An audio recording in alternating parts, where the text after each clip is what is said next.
the announced start time for this evening's public information meeting about the airport, and want to welcome you all here. I'd like to start by having the airport commissioners introduce themselves here, and then we'll go through the audience and do the same thing. So I'm going to start with Commissioner Pavlik. Commissioner Wade Pavlik, Couchiching County. Commissioner Brad McBride, Couchiching County. Bo Anderson, Airport Manager. Paul Nevin, at-large, KEDA. And I'm Bob Anderson, the Chair of the Airport Commission and Mayor of International Falls. And I'll get to our guests here in just a minute. And then, Commissioner, would you start over there and introduce yourself? Kevin Nady, Couchiching County Commissioner.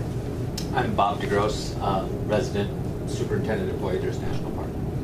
Tricia Heibel, President of International Falls Area Chamber of Commerce. Claire Hasbergen, Airport Secretary. Tara Johnson, Station Manager for Avis Rental Car. Laura Manka, Worley Rental Car Manager. Good evening, everyone. I'm Cliff Van Leuven. I'm the Federal Security Director for the TSA, Transportation Security Administration in the state of Minnesota. Welcome. Thank you. Jim Osselson, local resident. Byron Fiedler, resident. Steve Nelson. Karina Grewal, I work with the Rainy River Future Development Corporation. Very good. Darcy Sullivan, KCCT. Darcy Sullivan with KCCT over here. I'm Walt Buller, running for West Florida City Council. Great. Well, thank you all again for coming this evening and for your interest in our airport. It's a special part of our community, and we're working to keep it that way. We have lemonade, coffee, and cookies, water, so please come up here. If you don't want to come up here, you want to raise your hand, I'll bring it to you. So, but please come up and help yourself during the meeting, as it's an informal, that type of meeting. I would like to introduce our two guests this evening, who are really not guests, they're part of the airport team. First is Casey Nowicki with Short Elliott and Hendrickson. She's an airport planner. And Sean McMahon is an airport engineer and pilot, and he's also with Short Elliott and Hendrickson, our consulting engineers who have been with us. The SEH team has been working on this airport for 25 or 30 years, and has really helped to move this airport forward. With that, I'm going to turn it over to Casey to start this evening. We'll have a couple of presentations and then open it up for any questions that you might have. So thank you all again for being here. All right, thanks, Bob. I'm going to go over just kind of an introduction to the airport, what's on the airport, what's going on at the airport as far as types of activities, and then a brief overview of what's going on right now with airline service and airport activity.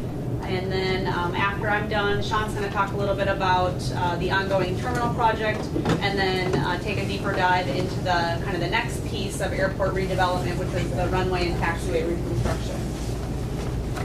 So kind of to give you an overview of the airport, you can see it up here on the screen. There's two runways at the airport. Well, maybe before I get to that, the airline terminal on the airport, which the new terminal opened last year. I know many of you have probably seen it. There's some photos over there. The airport just started phase 2 of construction on that project, which Sean will talk in more detail about. So that's probably the area of the airport that a lot of you see more commonly.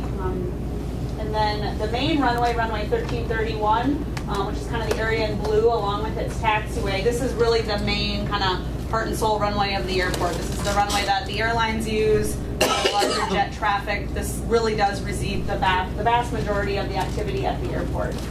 There is a second runway, runway 422, that's much shorter. This is not used for airline service. It's really mostly the small kind of single engine, 2 or 4 person plane that would use this. So it's much less used, but still an important part of the airport, especially for those smaller aircraft. And then there's some other building areas around there that have hangars, aircraft parking, and other facilities that are used by airport users.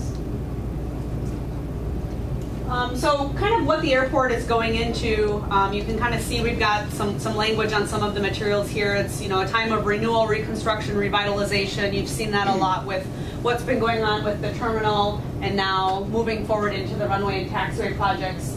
But these projects really are going to allow the airport to continue to serve the users and the aviation needs in not only in the city but the region and into Canada as well, far into the future. These are projects that really are kind of longer legacy term projects. It'll be many decades before these projects have to be done again. Both projects, the terminal and the runway taxiway projects, all are leveraging quite a significant amount of state and federal dollars for the local investment. There's many construction jobs that are created as part of these projects, and then they also all work together to support the many permanent full-time jobs that are at the airport, be it in the terminal building, or there's National Weather Service and TSA and the FBO. All of those have long-term, permanent jobs at the airport. The economic impact of the airport, the airport really is, kind of the economic lifeline, can be to a community. There's people that, not only come in to visit a community, but also go out from a community. The employments, those are the people that get on planes here in International Falls, not only move passengers back and forth, but it also is a revenue source for the Airport Commission. Medical flights and hospital specialties. There's obviously passenger medical patients that can be transported in and out of a hospital. There's also medical specialists that can come in and out and do here in International Falls. Cargo delivery, parts delivery, tourism. Obviously, people are coming in and out for tourism purposes here quite a bit. International Falls is also an international stop destination, so we have U.S. Customs here. And I have some activity kind of tracking. You can see that here on a slide or two. But it's a busy destination for customs processing, both for larger jet as well as small recreational aircraft that are coming and going from Canada for fishing and other activities. And the airport also provides and supports local jobs, not only on the airport, but you think of that kind of multiplier effect that extends out into the community and region for people coming and going through the airport. Air service update. Airline service continues to be provided on a scheduled basis with Delta Airlines, which is also with SkyWest, but it's flown under the Delta flag for the flights. You can see the schedule up here. The schedule is set by SkyWest. I know the schedule doesn't work the best for everyone. I know that's something that the Commission is always in conversation with SkyWest about how to maximize the schedule to best meet everyone's needs. But right now, the rough schedule is up there. It does vary a little bit from day to day, and month to month. SkyWest will make little tweaks, but you can see there's typically 2 flights that go out and 2 flights coming in as far as scheduled service to and from Minneapolis. There is an upcoming Laughlin flight continuing this successful service with partnering with Sun Country and the Don Laughlin's Riverside Resort Hotel and Casino in Laughlin. So just kind of an FYI that's out there. It's a four-night trip, hotel and airfare included, that you can book at the Riverside Resort website, and that is in November. And there's information on the airport website and Facebook page about this as well. The enplanements, so that's the number of people that are getting on planes in International Falls and airport activity in general. The enplanements in 2017 was really a good year. There was about 4% growth in enplanements, and that growth is continuing in 2018. So we're continuing to see that growth and uptick in number of passengers, which is a good thing. Airport activity, you can see it's hard to see the months at the bottom, but it's January through December on the bottom. And you can definitely see, as you would expect, that activity does peak in the summer, and there's all different metrics that we track, and all of those metrics are peaking in the summer. So the number of passengers that come through the airport on the airlines, as well as the number of aircraft that come through to clear customs, the number of people getting off planes, international flights, as well as many other activity metrics that we use for aircraft. So definitely the summer is the busy time here at the airport. Before we dive into the terminal, any just questions on kind of the use of the airport or the activity and what's been going on at the airport outside of the terminal and runway projects? It appears that we have to promote icebox days during the winter months to try and get our enplanements. Yeah, bring in more people. Well, the acronyms used was FBO, and maybe somebody explain what the FBO is. Yeah, so the FBO is Einerson Flying Service, and they provide, I always kind of explain it to non-aviation people as kind of the gas station, general aviation terminal for people flying in private aircraft. So they come in, there's a small terminal building, you know, they don't go through the airline terminal. If you're flying in on a private aircraft, they go through what they call an FBO, or kind of a private terminal. Also, you could say gas station. They provide the fueling services. I don't know if they already have more to add to the services you provide. That's in essence. Fixed base operator. Yeah, that's great. Correct.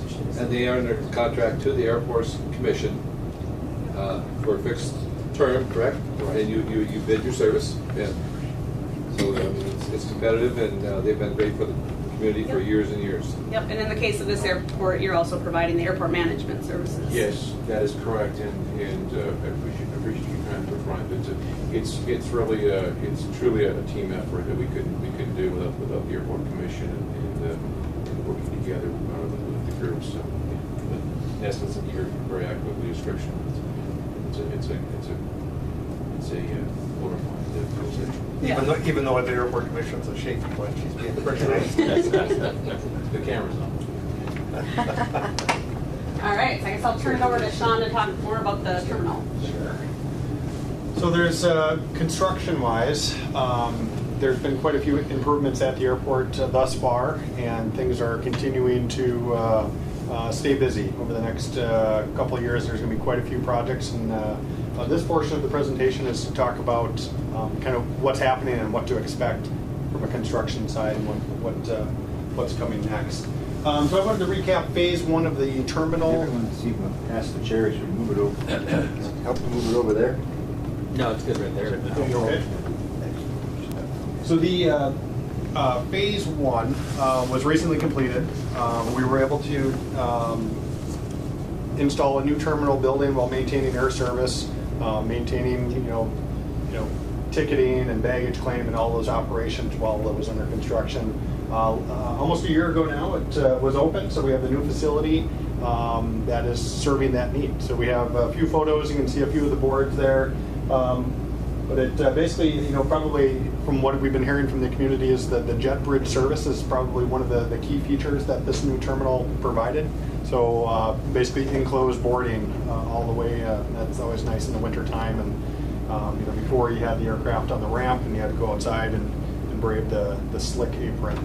Some other things that were addressed. The original terminal was built way before September 11th. A lot of the TSA requirements, a lot of the changes that happened. So the terminal wasn't a good fit for that space and the space requirements that it had. So the new terminal, the design included a larger secure weight room, because before you could just kind of go wherever you wanted. It really didn't matter all that much. So now you have a secure side that can handle the charter flights and the larger aircraft. It also has restroom facilities in the secure area. So once you go on that other side, you can actually use the facilities and have that ability to do that. It also has efficient ventilation systems, heating, air conditioning, kind of state-of-the-art equipment that you get with a new building. One key component to this project was funded by the FAA, the state of Minnesota bonding, the Minnesota Department of Transportation, Coochin County, and the city of International Falls. So it's quite a collection of funding partners that made the building possible. And the total phase one construction cost is right around that $11.5 million. So the construction is complete. It's open for business out there. And what that started, it was always planned to be a two-phase project. So we had phase one, which would be kind of starting that new location for airline operations, and then phase two, which is starting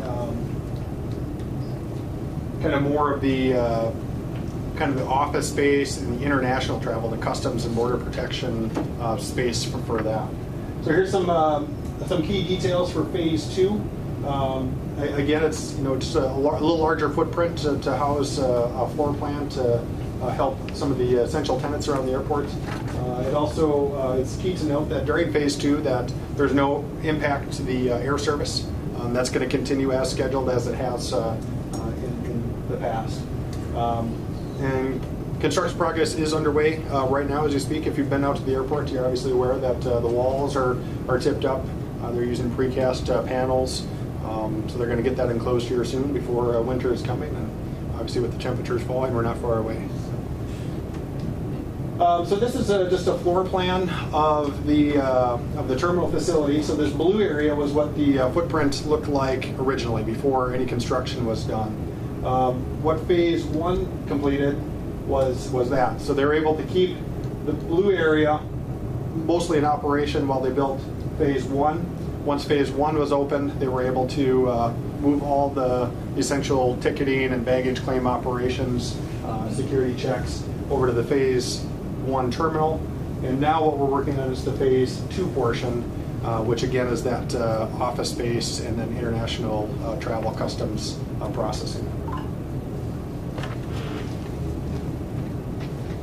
So project funding obviously is a very key component to this. These projects are, it's a great facility, and with that comes project cost.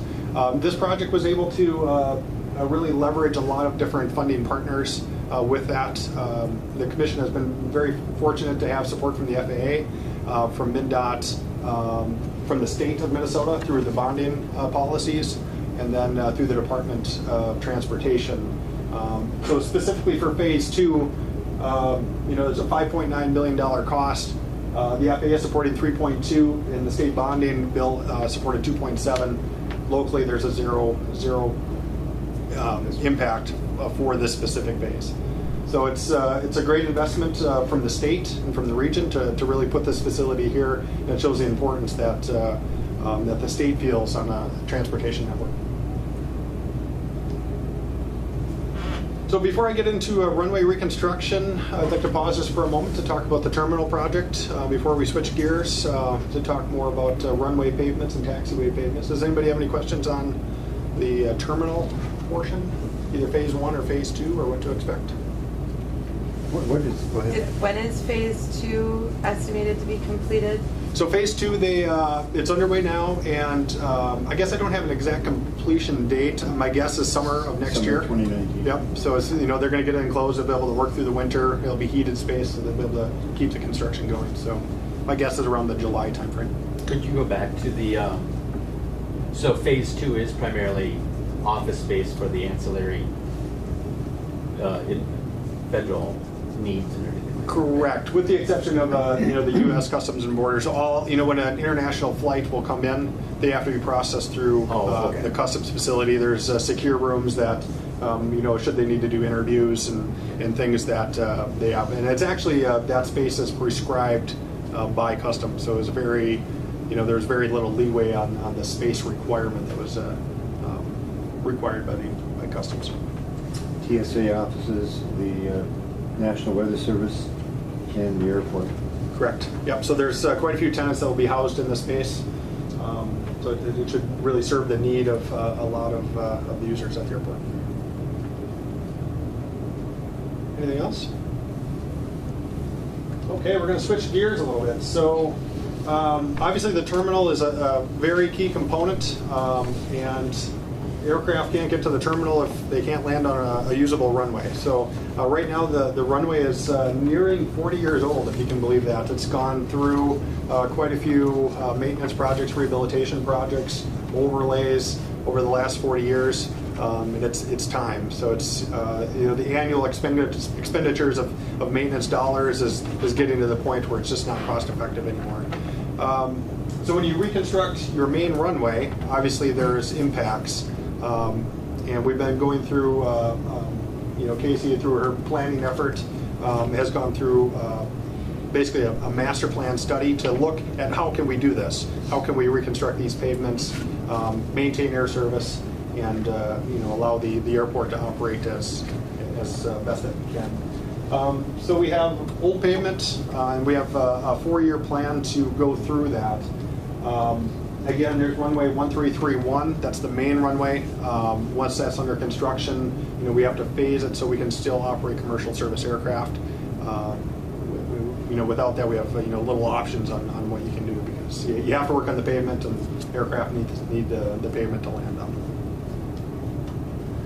So before we get into the specific projects, again, like the terminal project, pavement projects are supported by the FAA primarily. They're the largest funding partner for this. The FAA through different fees in the user system as airlines operate, and that's generally where a lot of the money comes from for these projects. 95% of all the costs associated with the next 4 phases of pavement construction will be funded by the FAA.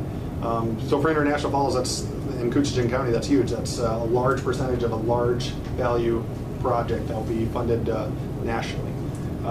The state of Minnesota is also supportive as well. The local match is what they call, and they will share that with you as a funding partner. So going forward, the city of International Falls and Coochin County can expect approximately a 2.5% funding rate. So through the planning effort, we've developed 4 specific phases that would be done over different years. So phase 1 in the green area is the 1,000 feet. So what we've done is we've kind of turned the runway. Normally it looks like that, we kind of flipped it over on its side. So this is the northern portion of the airport. So that's what we've considered phase 1. We've identified this project to start in 2019. And so we're kind of underway on that planning message, and that's kind of why we're here today, is to really share this message on what's happening out there and what you can expect once this construction is happening. So phase 1 is, I'll get into some more specific details on phase 1, but it's essentially 1,000 feet of the runway and a little bit of the taxiway as it goes through. Phase 2 is actually the taxiway project, and that'll be important, when we get to phase 3. But essentially, we're going to reconstruct the taxiway to a runway standard. So once you get to phase 3, you can use the taxiway as a runway because it'll be designed to FAA standards, and that'll allow the air service to continue throughout the summer. Without being able to do that, there would be obviously a huge impact to the community, to the air service, and then when you're reconstructing a large amount of pavement, that would take up to 60 to 90 days of impact. So essentially with the taxiway standards, there's not all that much more you have to do to make it a runway. Right before you operate it as a runway, you have to mark it and light it. So you have some items like that. Some of the bigger items will be grading around there to make sure it's safe for aircraft use. So phase 3 then is going to be reconstructed. We're planning on 2021, and then ultimately we'll operate or construct phase 4 the following year, 2022. So getting into the details of phase 1, we have that 1,000 feet, and what we're able to do then is reconstruct the northernmost 1,000 feet and then shorten the runway to within FAA standards to allow commercial aircraft and general aviation aircraft to continue to use the runway. So normally we have 7,400 feet. We're going to reconstruct 1,000 of it, and then there will be a 1,000-foot safety area, and then you'd have your usable runway that would be able to operate for aircraft coming in departing from International Falls. So we're also going to reconstruct a little bit of the parallel taxiway. And then it is very important to note, and this is one of the reasons we're here today, is to send the message that commercial service will be available during this whole project. There are construction impacts, but we've worked through the least impactful way that we can accommodate the construction, as well as keep the airport open and operating throughout the construction season. So this project, again, some of the project details there, you can see some of the icons. The calendar is phase 1 supposed to start approximately June 1st. The contractor has a little bit of control over the schedule on when they want to start this project, but we have, essentially they have the window from June 1st to the end of the summer till about Labor Day. It's expected to take 56 calendar days. So as soon as we find out when the contractor wants to complete the work, we'll message those days so everyone's aware of the project. We have $4.7 million worth of construction-related costs. So that's just the cost of getting out there and repairing, reconstructing the runway. And again, you can see the funding partners that have been part of all the projects at International Falls at the airport. and you can see that same proration from the FA, MnDOT, and the City of International Falls and Coochin County. John, but when you talk about reconstruction too, this isn't just an overlay. They're gonna essentially dig up the entire and go down to a depth of. Yeah, it's approximately 2.5 feet. What's been happening, since this runway was reconstructed, almost 40 years ago, and there's been Band-Aids put on it. There's actually 24 inches of pavement out there right now, and that's a pretty substantial amount of pavement. And what you see when you have large pavement sections like that, you just get really large cracks, and that's where the maintenance dollars comes in.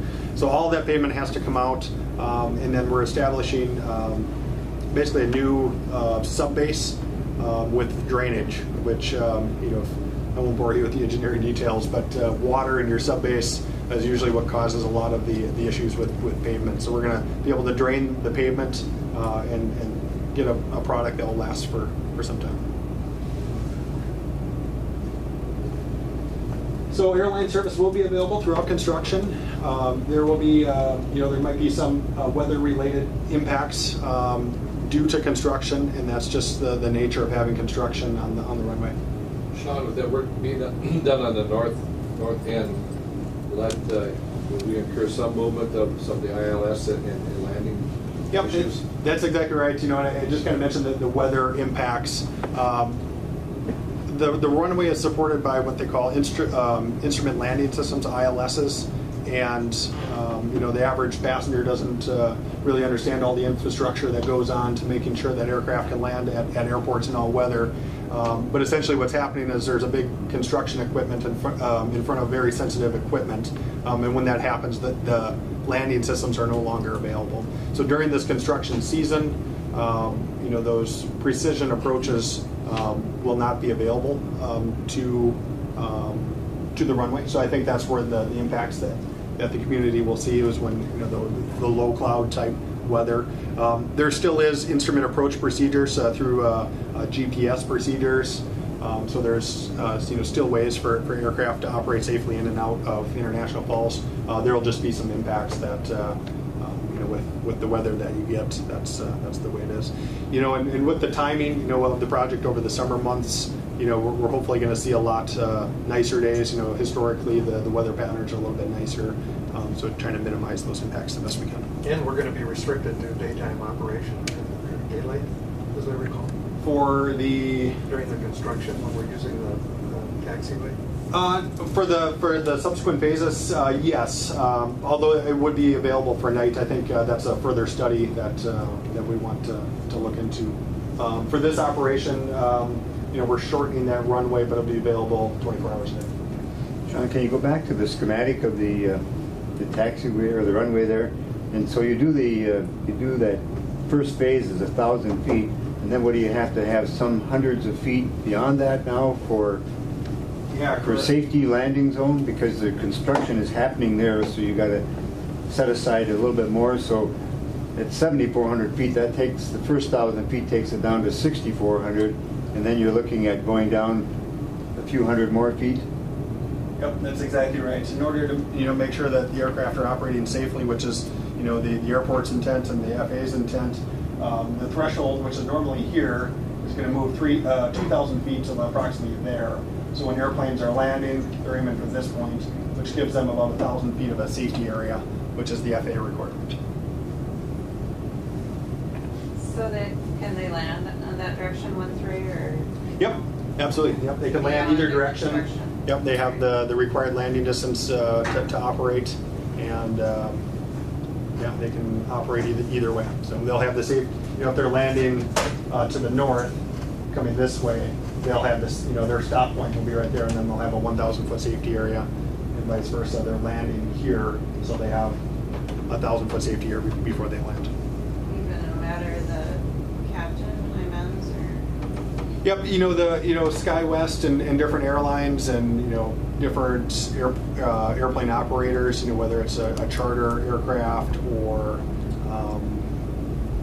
business aircraft, they all have their own personal operating minimums. The FAA has a set of standards that they apply to airports, and and that's their standard. Different pilots have different minimums to say based on their capabilities. I know the airlines have specific time restrictions on how they fly their procedures. Yeah, and this is very common throughout airport reconstruction. Aircraft have to continue to operate, so they always try to carve off as much as they can and shorten the runway, and then they make it safe for aircraft that are landing. Maybe to offer just a comparison, so there'll be about 5,400 feet of usable runway in most situations. Duluth has 2 runways, and their main runway was closed for construction, so their second runway was available, and that's 5,600, so very similar. And they continued all air service, and their jet traffic used that runway, which has a similar length. So does it impact at all then the size of plane available to come and go? Or you're saying everybody will have their own criteria of how they feel about it, but it doesn't limit and say no bigger than during construction? It's always up to the pilot to decide on when they're able to come into the airport. A lot of it's based on weight and the amount of fuel that they have on board. Generally, the 5,400 feet that'll be available will handle most aircraft. From the business jet size aircraft, they just have to flight plan accordingly to make that happen. Commercially, obviously the CRJ, which is what Delta SkyWest flies, is able to accommodate that landing. That's we worked in with them to determine that length. So that's obviously within their standards. I think the impact you would see would be the 737s, which would be the charter aircraft through Sun Country. During this project, during that 56 days, there most likely won't be a 737 project. That's not to say that there couldn't be, but I think there was just some discussion. Yeah, there shouldn't be, if you think of it, none of the routine scheduled users are going to be impacted, but there may be, Thor has larger users that may come once or twice a year that maybe would choose to go elsewhere during construction. I don't know if you have more input. And then that's the first adjustment. At 5,400 feet, there's the limitations are affected very little at that point for the tech stops for the repositioning when they're arriving quote unquote across the pond. They're arriving relatively light and they're departing relatively light going on to the United States. They already have departed to Europe with a heavy load of fuel. As far as I believe Sun Country, I don't believe it's a runway length issue or balanced fuel length issue as we use that terminology. I think it's a taxiway, right? It's a supporting issue but they clearly stated that at that time, and understandable.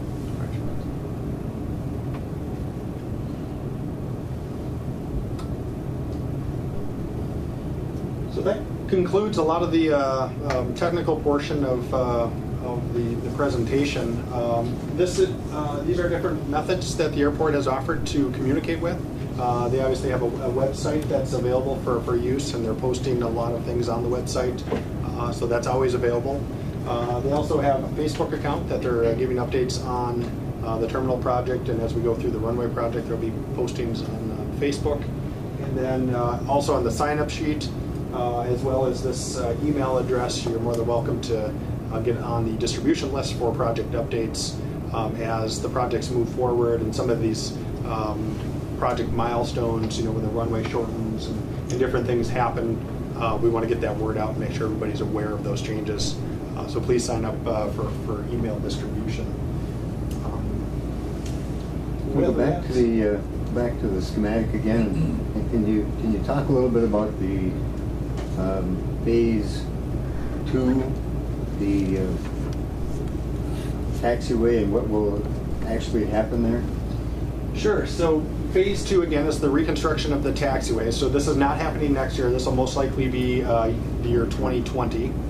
So there's quite a bit of planning and work that needs to be done yet. This is more schematic in nature. But essentially it's the reconstruction of the full taxiway. Right now there is 60 feet of taxiway width. The FAA standard is 90 feet for a taxiway for aircraft that operate in and out of International Falls. To operate as a runway, it needs to be 100 feet. So what the FAA is supporting is to reconstruct this taxiway at 100 feet with the proper grading and necessary obstruction removals, and if there's tree removals that need to happen, different things that will allow the aircraft to operate in and out of what would be considered a temporary runway safely. So that the bulk of the project will be constructed in 2020 in 2 phases to allow aircraft that are using the main runway to get in and out of the facility. So we don't want to stop that from happening. Obviously, we want to make sure that the terminal can keep getting aircraft and serving the community. And then in 2021, the main runway, but then the taxiway will become the runway? That is correct. Yep, so so once this area is all under reconstruction, aircraft will be operating on the taxiway now and then right into the terminal. Maybe to add to back to the comment about the shortened runway meeting users' needs, we've been coordinating quite extensively with the users on this concept of using, converting the taxiway to the runway. So we've actually had a safety risk management panel. It's a formal panel hosted by the FAA where we invite the airlines and the users to come and talk through and identify any safety risks that they see with the project, and then we mitigate through those risks. So we've had that panel this past summer. And have been working quite a bit with SkyWest, the FAA, and other users to make sure that this concept and plan meets their needs. Sean? When we get into phase 3 and 4, what is the total length of time the main runway will be out of service? So again, those projects haven't been designed or bid yet. I'm anticipating that 75 days for phase 3. So once this part is under reconstruction, we're anticipating 75 days that this temporary runway will be in operation. And you just realize that the amount of money that FAA and county, city, and MnDOT has put into the taxiway to allow us to keep our main runway available because of the impact to the community. I mean, it's a great thing for us. Yes. Sure. What's the effect projected for the Crosswind runway? The projected, I'm sorry, I missed the question? What's the effect for the Crosswind for the Crosswind? So the Crosswind during the taxiway project will be closed for 1 phase. So we're basically going to split it in 2. I think right there. So once this phase is being reconstructed, the Crosswind will be closed. Once this part is being reconstructed, the Crosswind will be open. We're anticipating a 45-day closure during the phase 2, 2 45-day phases. So for 45 days in 2021, you will see an impact. 2020, you'll see an impact on that Crosswind. Once the main runway is under reconstruction, the Crosswind runway will be closed for that.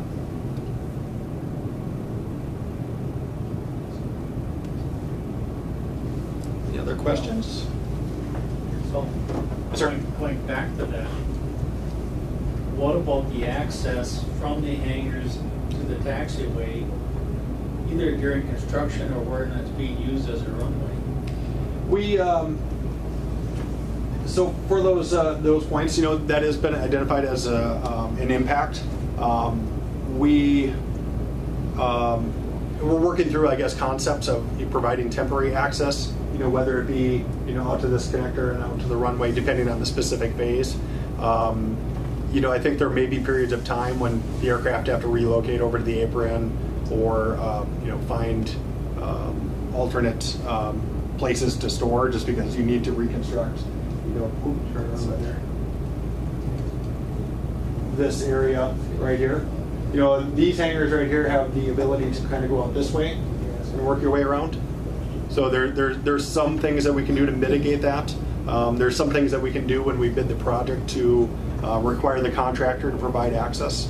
And again, this project hasn't been designed yet, and that's primarily why we're here, is to get that feedback and find out, what are the concerns and how can we address them.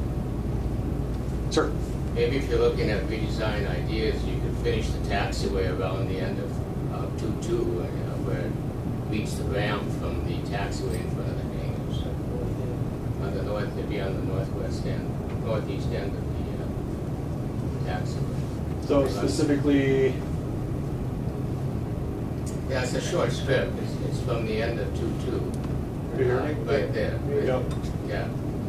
I mean, if that was improved a little bit, it would offer access. Yeah, and that's great feedback, and I'm certain the FAA would be supportive of adjusting an impact like that to to work through access concerns. It's almost like a mini subphase to allow, impacts down here to mitigate those. So yeah, I appreciate the feedback. We'll definitely look into them.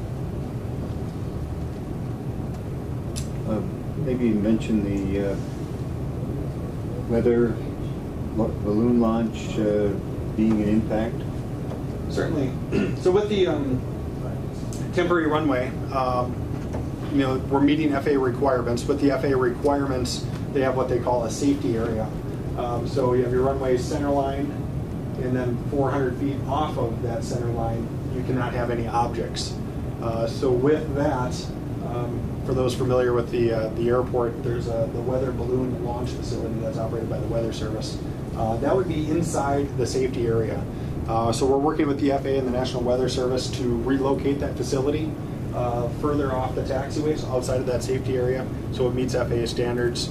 So it allows the operation of aircraft on that temporary runway. So it is a component of all the projects, working with other federal entities to relocate that facility. Sure. I don't have a question as much as a comment. Again, I'm Cliff with the TSA. I want to thank the Airport Commission for, I really liked the old terminal. I really liked it. But I love the new terminal, and our folks love the new terminal. I was last up here when it was cinder blocks and dirt under construction. And I had a chance to tour it today, both the security checkpoint, which is really nice and works so well for our folks, but also the behind the scenes where we screen all the checked baggage. And it's a very nice facility, and it's beautiful. So thank you. Thank you for being here.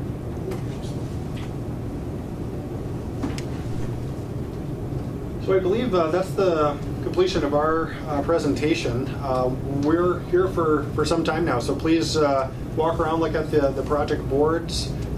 There's still a lot of cookies left, so have some more cookies and coffee. Feel free to ask the questions that you're wondering about. Maybe, Bob, I don't want to speak on behalf of the Airport Commission, but I believe they'll be here for some time as well to discuss any questions or concerns. Yes, thank you, Sean and Casey.